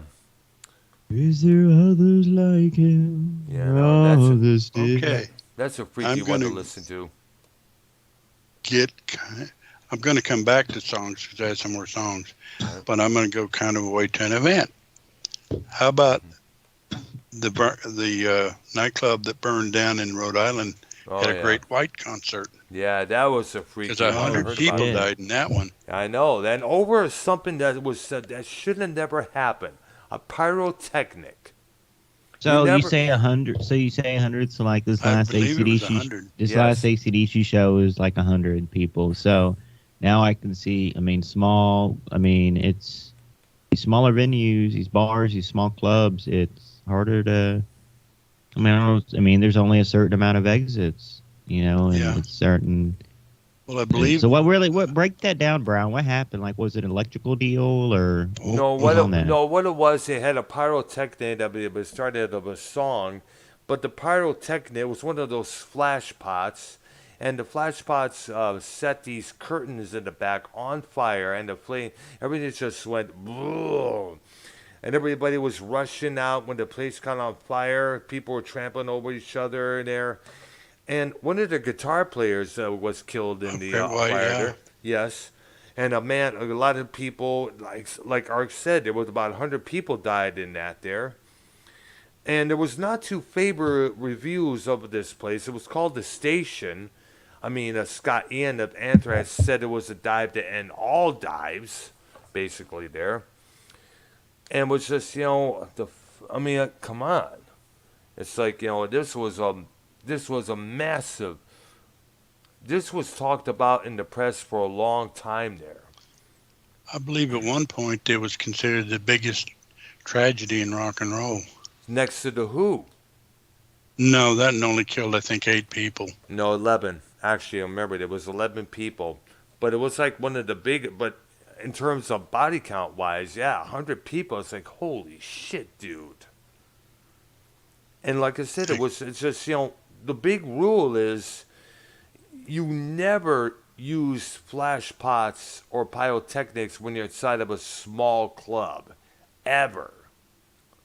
I believe the guy Really? that did that, which was one of the road people, Yeah. died in that fire too. Yeah. And the thing that really pissed me off is afterwards is that this one tabloid magazine had the gall nerve to put out this article on Jack Russell, their frontman, called America's Most Hated Rocker. Said it was his idea who came up. He was a pyromaniac. He was came up with that Really? idea. Yeah, I forget What? which. Yep, that's what the tabloids. You know how tabloids are. They love to twist things around to make it more readable, to make it more, give it more sensational. It's like. It was an asinine thing to do. Somebody fucked up and put it. You never do that, Skinny Puppy. We mentioned them earlier. They vowed never to have flash pots or pyrotechnics in their shows because they don't want to set the first front rows on fire. That's awful considerate. Yeah, more than that. Yeah. Yeah. You got something, Earl? Let me see here. Let's see. I'm looking on the list right now here. This song is let's see. Blah blah blah blah blah blah blah blah blah blah blah. This is on the metal section here. Don't Talk to Strangers by Dio. The world is out to get you. Nobody is honest. But they're trying to if you try to reach it, your happiness, you're sure to get burned. Dio tried to warn us. So many of us were smart enough to listen. We're sorry, Dio. There's always danger around every corner. That's basically what the song is. And basically what the song is about, it's like that person you may know that may seem cool, really isn't. And we heard so many stories about this individual that seemed like a nice guy turned out to be a serial killer. Okay, you mentioned the Who concert Yes, absolutely. in Cincinnati, Ohio. In fact, if you ever watched WKRP in Cincinnati, Yeah, I remember I they saw had that. an episode that dealt with that. Dr. Brown, Yeah. when you first laid your eyes on YR in person, what was your first reaction? I was like, "What's up, brother? How we doing? We meet at last. Yay." It's true. What? You're jealous. You're jealous. Ken is scared of you not to meet you in person, you weirdo, because you're a fucking psycho. Yo, but seriously, tell us about Selena, because we were talking about her earlier. Like, how did that impact your family and like the Hispanic culture? Seriously, I'm serious, because, bro, I don't know if it's a Texas thing or a Hispanic family thing all around, but they like worship Selena. Is that a Texas thing, or all Hispanic families like worship Selena type thing? Have pictures of her and shit, and I feel like she's a little too over celebrated, too much.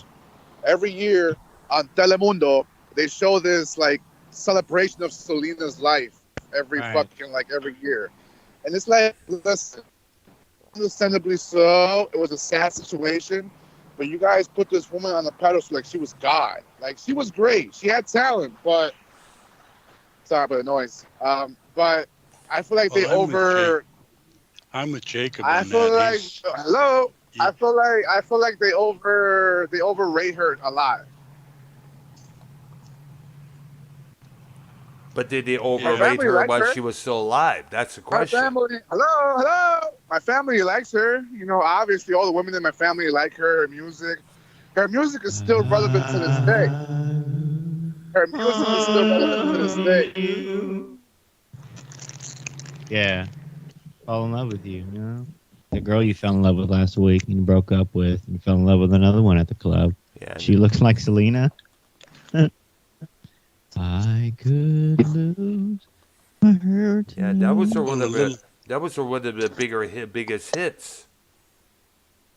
But RP, did your like it was a big deal, right? Like in the Hispanic culture, the families like they all worship her. I'm serious. You say they're over, but in Texas and Houston and Texas as a whole, bro, she's like how they Corpus do Christi. Nipsey in California. They do like how they do like Kobe and worship him. Like I don't know, it's crazy. Like that's who we were. Like no, we worship Nolan Ryan and But he's not Selena here dead. in Texas. Nolan Ryan and Selena we worship. You know what I'm saying? All right, so back to the show. RP, how you Okay. doing, brother? To continue on with the Who thing, Yeah. the problem was that they had done what's called festival seating, and after that, nobody does festival seating anymore. In Cincinnati, they banned that all in general after this incident. And another problem was it was freezing ass cold in this middle of December at that time. People were waiting to get inside, and half of the amount of doors, it was about 8 doors, and 4 of them only opened up. So there's all these crowds of people rushing to get inside because they were freezing their asses off, and plus the band was was doing sound check, and people presumed that the concert had already started.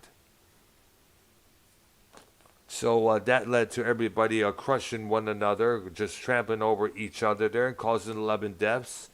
And Yo, did you see that video I sent you, Brown? The Pine Knob menu? the Scorpions live. Actually, Yes. one of my I did see it. Yes, in fact, one of my friends on Facebook, that TJ girl, she been posting videos for that same concert as well. Hey. You got a song there, Earl? It's not necessarily a tragedy, but actually, it's another one by Judas Priest called "Dreamer Deceiver." Ooh, This yeah. emotional elbow from the sky brings us all to question the existence of our own happiness. And Halpert's physics, defined falsettos in the outro, answers that question for all of us. Right? Okay, the next one I got is not only a song, but it's an event. All right. Smoke on the Water. Oh yeah, we know the story about that one. Frank Zappa and the Mamas were performing in what's that Montreux, Switzerland. When the theater they were playing, all of a sudden catches on fire. Frank Because Zappa, of some stupid with a flare gun. yep, and and Deep Purple were trying to record that album that would eventually become Machine Head at that time. They had to move out of that, get their equipment out of that place the quickest time possible. They ended up in a cheap motel room, and that's where he wrote the song down and recorded it from there. And the So song, what did Bullseye? What What? did Bullseye say? Wants to come on or? I don't know. I didn't get a response. There. I was going to add I'm him in actually with. busy right now doing a show on Scunty, and I'm Go ahead. Yeah. I was going to add. I would try to add him and see if he wanted to come on the program there. I'll give it a shot to see what happens there. All right there. Got a song? Not at the moment right now. You guys go ahead. Mm-hmm. Okay, I'm gonna mention the tragic shooting of Dimebag Darrell. Oh my gosh, that was a big blow to the heavy metal world there.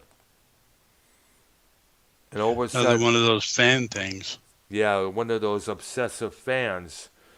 And apparently, what the story was, before he pulled the trigger, he was yelling something like, "You broke up Pantera," and that was one of the alleged things that he said there. And an off-duty security guard, shot him dead afterwards. And poor Vinnie Paul, his heart was broken after that. I mean, seeing your brother shot dead right before they get on stage, just before they start their sets, people thought it was part of the intro for the set. They basically thought it was part of the show there, eventually there. Did Vinnie Paul play after that? Well, he did play with Hell Yeah afterwards, his off Pantera band there for a couple of You albums. saw that and photo. tours. I saw him with Brett Michaels. Yeah, I remember with seeing Price it. Yeah. Appearance. Yeah, I know. Yeah. I guess Vinnie Paul moved to Vegas, so I understand. I know a friend of mine who lives up there. She posted her tribute when he passed away there.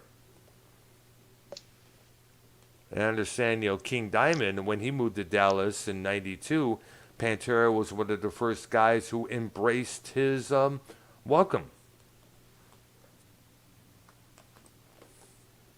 Thank you. Okay, I'm going to mention another shooting. Do you know who Christina Grimm is? Christina Grimmie? Yes, she was on I American think- Idol. Yeah, Joe Cronin knew her or some shit. I remember when. Actually, I'll tell you the day she died. I heard it from Joe. It was like a monetization or something because Yeah, I remember seeing that. Joe was very distraught and everything because like he was saying he knew her or messaged her a couple times or something. But yeah, I Wasn't remember that another fan situation? I guess so, yeah. How do you be a fan of a group or a person and shoot them? Well, that's I don't why this get community. That's why we have so many obsessed We have so many obsessed fans, and obsessed fans like RP and stuff that we. That's why Ken won't meet him in person because RP is probably gonna, fight Ken or something. Jump you know what I him? mean? Yeah, jump him. Now, so many people get caught up in in these rock stars, and instead of focusing in their own lives. RP has his Mexican gang he's in or whatever, and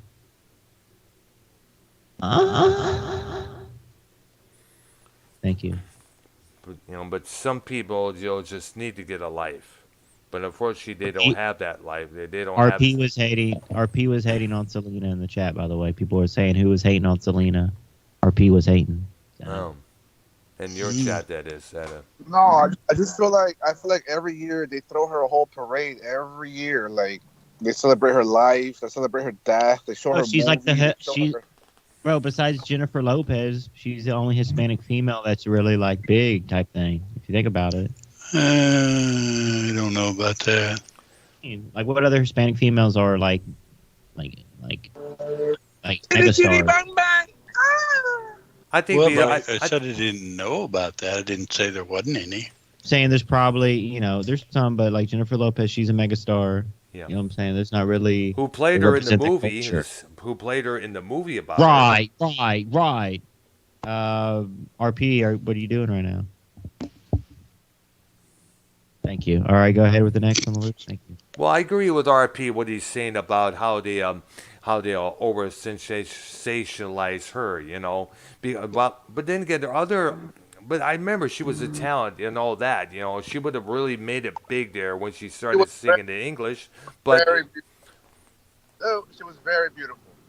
Hell yeah, she was one of the prettiest gals out there. But sometimes people take things to the extreme level. Like they did, like the guy who shot John Lennon, Dimebag Darrell, both on December 8th. More like dirtbag. No, let me stop. Nah. Oh, man. Wait, the guy who shot Lennon, his name is Dimebag Darrell? No. His name I was thought you Mark Chapman. Mark David Chapman was the guy who shot Lennon.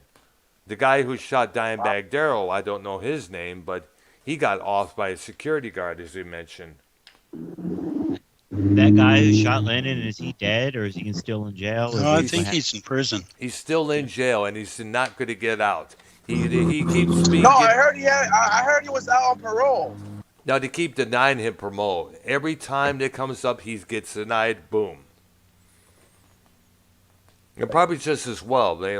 I would not feel happy about the guy who shot John Lennon living next to me. That's for damn sure.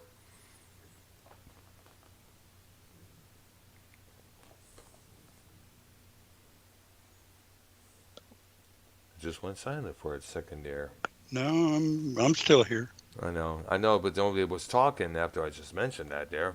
No. So we're gonna go. We're ahead. stunned. I don't know. All right, next up on the list, we're gonna go ahead and do the. We're gonna dive into some of the Bon Scott a little bit. 1980 was it? Yeah, it was early in the spring of that year. AC/DC Bond, like Highway to Hell was the breakthrough album in America, correct? Yes, it For was. AC/DC? Yeah. Hmm. And then boom, that was that was. I mean, Bond probably did at least what 4 or 5 albums with AC/DC, Yes. 70s, and then boom, that happened. Now, what I was always told or learned about that is he was a big drinker, He was. know. Yeah. and he choked on his vomit. Now, is that correct? From what I understand, yes. Yeah, he decided to lay back in the While he back was of his sleeping. car. While he was Yeah. sleeping. Yeah. Yep. And the album Back in Black with Brian Johnson as a new frontman, that was their homage to Bond with the intro of Hell's Bells. Yeah. Yep. And that album. Dr. Brown. Yeah. So who do you hate the? Sorry, What? that was me showing off. So who do you hate the most in the community? People act like bitches, doxing real names, making threats to one another there. Like the two that we talked about earlier on this program. Now, how do you feel about Jacob RP? He's a cool guy. Ah, come on. Who? I like all the dirtbag. I like being the drama guy, the troublemaker. I love it. Right. Yeah, but you don't like the repercussions, so. No, I don't. No, I don't at all. Not whatsoever. Right. Not really. Can you, Not really I can you can, give shit, I can this shit, but I can't take it. Can you send some of that drama to Joe Cronin's show there? Because he certainly needs it there. I've kind of made peace with Joe Cronin. That's good there. Well, I'm trying not to have problems with anybody, No, I'm trying. and I really don't. Me and the Minnesota Vikings have yet to realize. I know YR had him and I on the call of his show. Which is that show coming back on your channel pretty soon there, YR? Because that was some damn good conversation we had during that time when I called in and we had Gotta that send talk. me that. I don't have it. Oh. You have it. It was on your channel.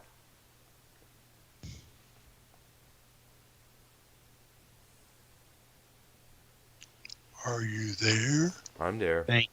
All right, thank you. Mm-hmm. All right. All right, thank you. Hello. Hello. Next. We hear you. Hello. Hello. All right, next up, thank you. Mm-hmm. Okay, do we want to do a next step or just go to part 2 tomorrow? Well, it's about a little after 7 p.m. Oh, Arknolia wants to leave. Arknolia wants to leave. here. Oh, God. no. Heaven forbid. I mean, I could do a few more, but Mark wants to watch some of the AEW. Yeah. no. No, Arknolia, you watch wrestling? No, come on. No, I quit. I used to, but I haven't done it in several years. How come your friend over here, Dr. Brown, watches it then? I haven't watched AEW in God knows how long, dude. I've okay. never seen AEW. I watched it when it first started, when he used to broadcast, to do the second broadcast late at night when I got home from my other job at that time there. It was pretty booming. But now, if AEW loses Chris Jericho, that company is done. No, Chris Jericho's a little too old to be, missed anywhere he goes. Like, he's too old and fat and bubbly. Like, he's not the same Jericho anymore. It's like Are you driving the truck, Jacob? No, my fucking muffler's fucked up. Sorry about that. Oh. Get that That was just sucker kind off of funny. face. Always something with that damn lemon you got there. Why? Yeah, what are you driving, a hoopty? Okay, I will name one more song that it doesn't tie to an event, but it's a major part of an event, and I believe we touched on it. We didn't really get into it. But the song is Smell That Smell or That Smell, Oh whatever yeah. it is, by Leonard Skinner. Yeah, it's kind of like a pre-warning to anybody on the dope there. They better quit right now, or you're going to be 6 feet under. And then, of course, a few days later, they go down in a plane crash. I know, yeah. Ooh, Three of them. Ooh. Leonard Skinner. Ah, come Three on. from Really? Leonard Skinner. Really? Come on. Really. Yeah, they lost Ronnie Van Zant. Steve Gaines, his State- sister Cassie. Yeah. Ah, come on. No, seriously, they did. In fact, You, there's a Doctor? I think there's a memorial at the spot where they crashed, and still there to this day. Yeah, they crashed somewhere in the swamp in Louisiana, I believe. Wow. I want to crash in that puss. Your girlfriends? Well, I remember that because, ironically, I was sitting there listening to the new album I had just purchased because it's only been out like 3 days. And my brother came to visit. He comes in the door and said, "Did you hear?" And I said, "Hear what?" Leonard Skinner's plane went down. And I'm like, "What?" It was bizarre because, like I said, I had the album, and of course, everybody knows the album cover with the flames on it and all of that stuff. Street Survivors, yeah. That album cover got changed because they seemed that inappropriate at that time. So it just shows the members lined up in the black background there. Yeah. And the bizarre thing was the album itself had a little pullout. You know, the albums used to have those No, the bizarre thing's in my pants. of their concert tour and where they were going to be and all that. And it was like, okay, they did these ones, but they Weren't able to play stopped these here. ones. Yep.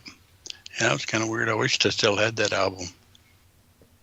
Um, Like I said, I bought it the day it was released, and I had it for 2 or 3 days when that happened. wow, man. Yeah. All right, there. I'm going to end this episode with the murder of John Lennon. That was like a freak out for me because I just got up. I was still in junior high at that time. And then I know everybody was talking about it in hallways at a school I was attending to. My mom could show me the paper. It said, like, John Lennon got shot dead. I saw it was right on the front cover of Detroit News. And it was like I was reading all these articles, all the stories that went on it. All the radio stations were playing Beatles tunes, Lennon solo tunes, left and right, paying their homage to the guy. I mean, like, it was just unexpected. The scene in New York was massive. Everybody was standing outside. Everyone was outside of the Dakota apartment building where he resided with Yoko and their son Sean. I remember the following Sunday, there was a 10-minute vigil of silence for Lennon in his honor the following Sunday there, that early afternoon. Wow. That was a big thing. And earlier on, there was mention that there was a rumor that about the Beatles reunion because John and Paul were speaking again by telephone there, according to Paul there. And basically, they were working on solving the issues that broke them apart in the first place, what I understand. Now, they don't never have that chance. YR. YR? You chased him off. Dr. Brown, what do you know about Tiff? Tiff? I don't know. I never had a really chance to speak to her. Can we get her on the call? YR, does Tiff have autism? No, and it's none of your business. Can we move on, please? Thank you. All right. Stop being stupid. Fucking idiot. I've seen Tiff before in other chats and stuff. She's cool. Yeah. Yo, Dr. Brown, do you think RP has autism? RP autism? Listen, let's be real. For Come any on, woman RP. to be part of the community, it's like surreal. I mean, let's be real. Come on, like Sure. Why not? everyone who's part of this community has something wrong with them. So you can't like you can't have wrestling fans that are female now. Like, what are you, sexist, motherfucker? Really? And most wrestling fans are crippled, disabled, fat slobs. You know, like, come on. You're a wrestling fan, so That's why Arknolia is not a wrestling fan. Thank you. Well, he was Oh. back in the day, but not of today's Oh, yeah. wrestling. And on my Patreon, which I'm going to mention, I have about 8 different areas of topics and things. I have music there, which I actually play pieces of songs because Patreon hadn't shut that down yet. Thank goodness. I have little TV show things I want to do. I'm going to work with a doctor on that one. Yeah. And movies that I want to do. But it's going to be kind of more like your bizarre movies, not your typical movies people talk about. And I'm going to discuss mysteries, and I got a list of about 30 of those. Discuss some literary stuff. I was actually going to see if I could get with Devious Dave on some of that, but I can't seem to get hold of him. And Dave. and I am going to talk about wrestling, but it's going to be old days. 60s, 70s, 80s, stuff like that. The territories. Yeah, the territory days, WCCW. There in sort of Texas, which was that company was based out of. Right. In Texas. Yo, Well, that's where I RP. was. RP, can you ask them if they have any triple C's there at the gas station? All right, I'll ask him. No, I'm not going to ask him. That's a dude. Ah, come on. He speaks English. He speaks English. Oh, no. Ask them about And what is that beeping noise? No triple C's. But basically, it's patreon.com/Arknolia. yes. Tried to keep it simple.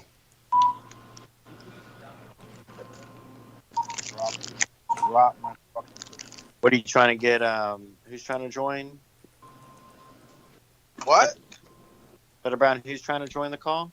Well, he said, "What's up?" And I was like, want to join in. This was in the Skype chat when I tried to add him earlier on. Dr. Earl, why do you always have 0 viewers? What's up with that, man? Like, Well, I'm not that big of a channel, and Art can contest to that. He doesn't. all have right, hard- but 0? Come on. Like, not even 2 or 1? Not even, Come like... on. Yeah, but then again, the views come after the stream is done. That's when the people I don't come start free, watching. dog. I don't come free, you know? I like the big shows, the big leagues, you know? Yeah, but you're I'm banned. expensive. I'm expensive. My time is expensive. So, what are you gonna do? I So don't you need no big basically shows follow like the crowd? FMN, you know, JCS, YR program, big shows, you know? Come on.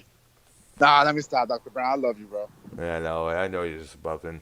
Yeah, like I said, after the stream is done, that's when the viewers start listening and watching the show afterwards. That's why they tell Vikings fan a couple of times.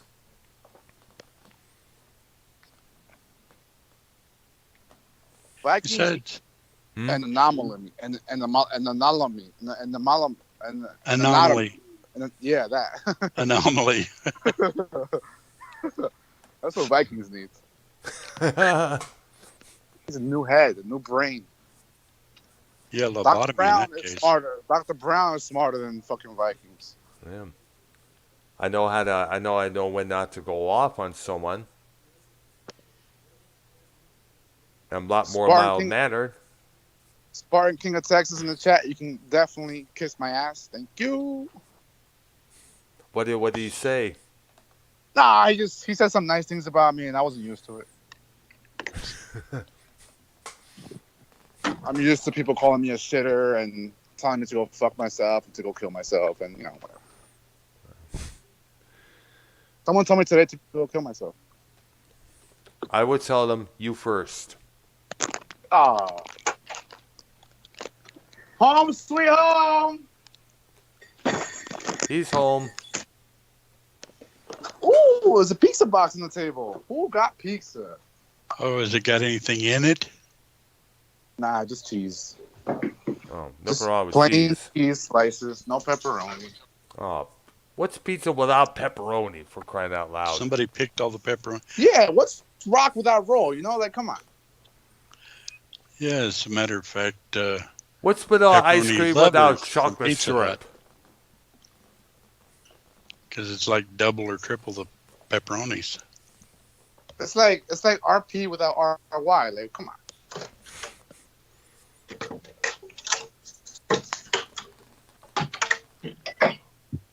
It's like Vikings Lennon without his without the John. boyfriend? Lennon without the John. You know, it'd just be Lennon.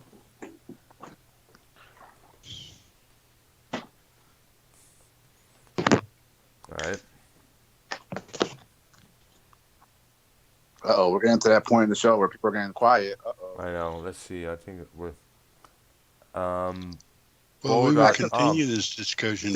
Bodark's in the Skype chat saying AFK. No, nobody wants to talk to Boldark. Oh, hell no. Oh, Jacob, be fair. He's useless, but all right, I'll be fair. All right. Useless. I'll add him to the call. Let's see if we could get him on the call. I tried to get Bozy on here. Let's see. Yeah, we can get him off the call, but yeah, I'll be nice.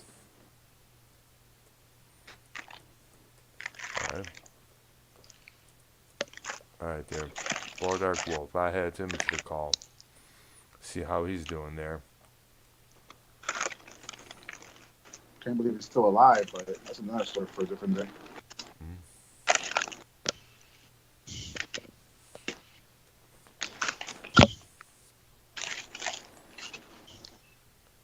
So how's work coming along, Jacob? Pretty good? What? Your work? My work has been great. I've been busy like a been motherfucker busy, for the so past couple of days there. I was gonna have a whole bunch of stuff to do and had to complete as much as I can. Almost every day there. Well, I strolled on over to Bodark, how you YR's. doing, dude? I strolled on over to YR's channel, and I have one question. Yeah. Do you know all these groups that you got on your page? Yeah, I'm good. I'm good. I need to take care of some stuff. All right, there. Friday, I saw you was in you joined the Skype chat. I figured we add you to the call if you didn't have no problem with that.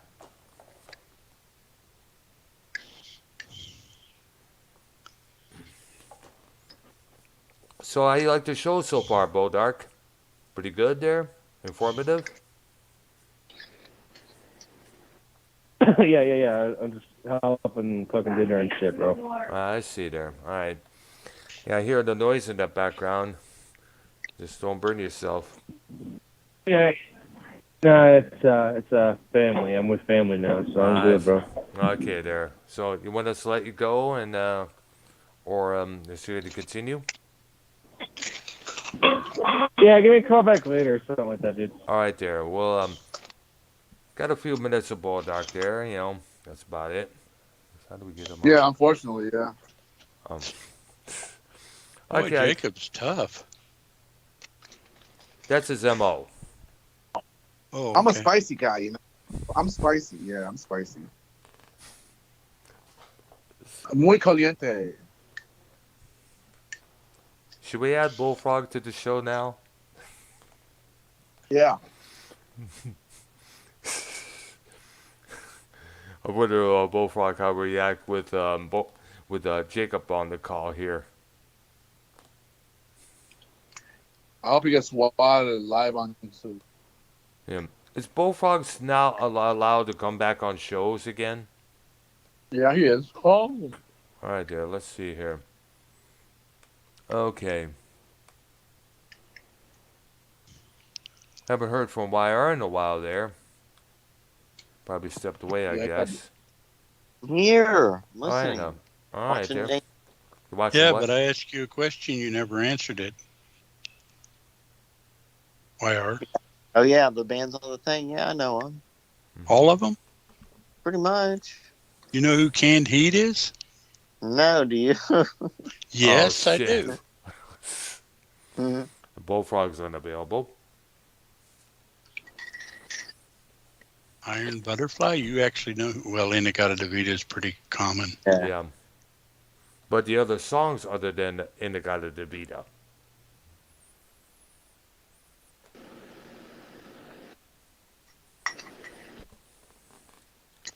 Yeah, I'm just looking at your little thing here. Velvet Underground, you know who they are? Yeah, exactly. One of the Lou What's Reed's old that? band. No, that's Velvet Revolver. Oh, which one's Velvet one? Really? Oh, God. Fresh Okay. Bubble. Sly Stone, wow.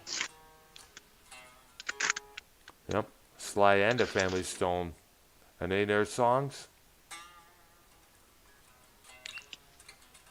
Well, I do, but does YR? Or I Jacob? heard. Well, we need to start teaching Jacob RP. He's a huge Metallica fan, but and he likes that song. Back in Black, I hit the pad. You should definitely Like recommend that band to Jacob when they play his state of New Jersey. RP, should you hit that? You should hit that. Can you hit I that like for girls. us? Can you hit us that? Can you hit us? Can you hit that? Back in Black.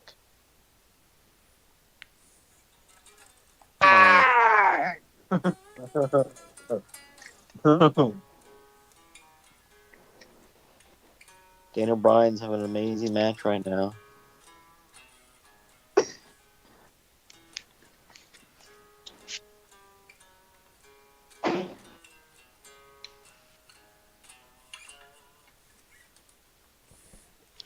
Dead time. All right, there. I guess, Thank you know. I think this is probably a close out the show for now. And we'll definitely continue the discussion tomorrow evening. Same time, same stations. All right. Thank you. All right, there. For YR, Jacob RP, Boldark for a couple of minutes there, Ark, and myself, YR. You guys have yourself a good Wednesday evening. Thank you, honey. All right. Bye-bye. Bye. We'll talk to you guys tomorrow night.